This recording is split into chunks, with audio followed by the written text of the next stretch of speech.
تین عورتوں سے ہمیشہ دور رہو، وہ تمہیں کنگال کر دیں گی۔ نمبر 1، بد عمل عورت جو تمہیں ایک نوالے پر بیچ ڈالے۔ نمبر 2، بخیل عورت جو اپنے تھوڑے سے نفع کے لیے تمہارا بہت سا نقصان کر دے۔ نمبر 3، جھوٹی عورت جو ہمیشہ تمہیں دھوکے میں رکھے۔ بسم اللہ الرحمن الرحیم۔ شروع کرتا ہوں اللہ کے نام سے جو بڑا مہربان اور نہایت رحم والا ہے۔ مرد عورت کا دل سے شکار کرنے کے لیے بڑی ہوشیاری سے اس کی پسند کا چولا پہنتا ہے، پر جب اس عورت کو حاصل کر لیتا ہے تو اپنے اصلی رنگ ڈنگ میں واپس آ جاتا ہے، اور عورت یہ سمجھتی ہے کہ یہ مرد بدل گیا ہے، حالانکہ وہ بدلا نہیں ہے بلکہ اپنی اصلی حالت میں واپس آیا ہے۔ ہمیں اللہ کے سوا کسی سے کسی بھی قسم کی امید نہیں رکھنی چاہیے۔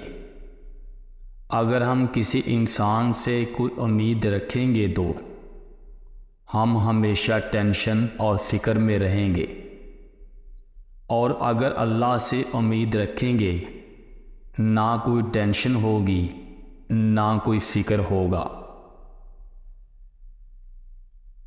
اپنے غموں کو دور کرنے کا بہترین علاج خود کو اپنے معاشی نظام کو بہتر بنانے میں مصروف کر لینا ہے۔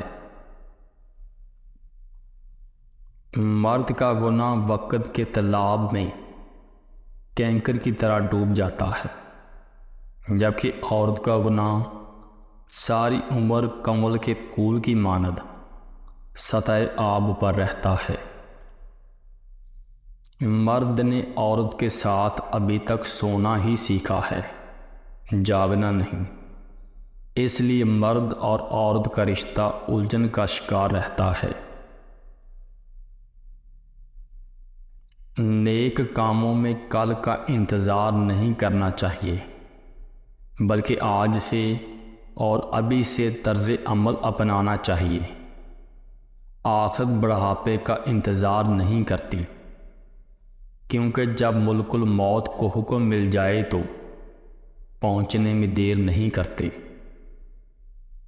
کسی بھی گھر کو برباد کرنے میں عورت کا ہاتھ ہوتا ہے، چاہے وہ بہن کی صورت میں ہو، چاہے ماں کی صورت میں ہو یا بہو کی صورت میں ہو۔ عورت کو اپنے پیار میں پاگل کرنا ہو تو صرف 2 کام کرو۔ نمبر 1، اس کی عزت کرو۔ نمبر 2، اس پر توجہ دو۔ جب یہ 2 چیزیں دو گے تو وہ خود تمہیں پسند کرنے لگے گی۔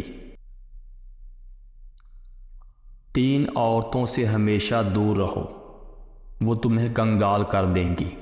نمبر 1، بد عمل عورت جو تمہیں ایک نوالے پر بیچ ڈالے۔ نمبر 2، بخیل عورت جو اپنے تھوڑے سے نفع کے لیے تمہارا بہت سا نقصان کر دے۔ نمبر 3، جھوٹی عورت جو ہمیشہ تمہیں دھوکے میں رکھے۔ حضرت لقمان کی اپنے بیٹے کو نصیحتیں۔ نمبر 1، عبادت کے وقت اپنے دل کو قابو میں رکھو۔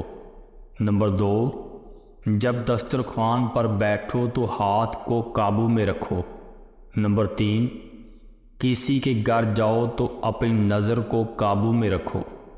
نمبر 4، کسی محفل میں بیٹھو تو اپنی زبان کو قابو میں رکھو۔ بد اخلاقی کی مثال مٹی کے ٹوٹے ہوئے برتن کی ہے کہ نہ اس سے کوئی فائدہ اٹھایا جا سکتا ہے اور نہ پھر مٹی بن سکتی ہے۔ بد اخلاق کو اول اس کا اخلاق ہی تکلیف دیتا ہے، جیسا کہ مشاہدے میں آتا رہتا ہے۔